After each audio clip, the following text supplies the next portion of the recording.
आज आपण heart disease, हृदयविकार किंवा हृदयाचे रिलेटेड असणारी समस्या याविषयी एक मेन आणि एक सिंपल गोष्ट सांगतो.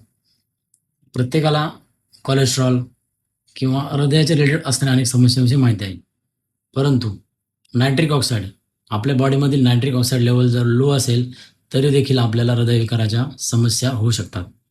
तर नायट्रिक ऑक्साईड लो होण्याचं महत्त्वाचं आणि मेन रिझन किंवा जास्त वापरामुळे होणं, तर मोस्ट ऑफ लोक आपल्याला सध्या मार्केटमध्ये अवेलेबल असणाऱ्या माउथवॉश यूज करताना दिसतात. माउथवॉशमुळे आपल्या ओरल बॅक्टेरिया मरतात आणि नायट्रिक ऑक्साईड लो होण्याची सुरुवात होते. आणि माउथवॉशचा अतिवापर केल्याने नायट्रिक ऑक्साईड लो होण्याचे रेंज आहे किंवा जो स्पीड आहे तो वाढतो. तर आपल्या बॉडीला नायट्रिक ऑक्साईड लेवल मेंटेन ठेवण्याची गरज असते. त्यामुळे आपल्या आर्टरी या ब्रॉड होतात नायट्रिक ऑक्साईड लेवल ओके असल्यामुळे, आणि हार्टवरती म्हणजे हृदयावरती आपल्या प्रेशर येत नाही. ब्लड प्रेशर कंट्रोलमध्ये राहतो. जितका ब्लड फ्लो स्ट्रॉंग तितकी आपली growth strong.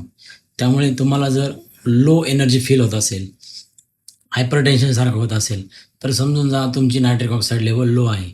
Nitric oxide maintain करण्यासाठी तुम्ही आहारामध्ये पोमोग्रेनेट, बीटरूट आणि अद्रक हे समाविष्ट करू शकता.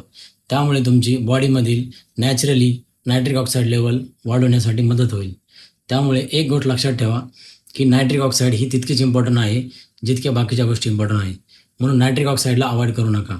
आणि नायट्रिक ऑक्साईड मेंटेन ठेवण्यासाठी पुरेशी झोप, नियमित व्यायाम आणि सांगितलेले 3 पदार्थ ॲड करा. आणि व्हिडिओ आवडला असेल तर नक्की शेअर करा. थँक्यू.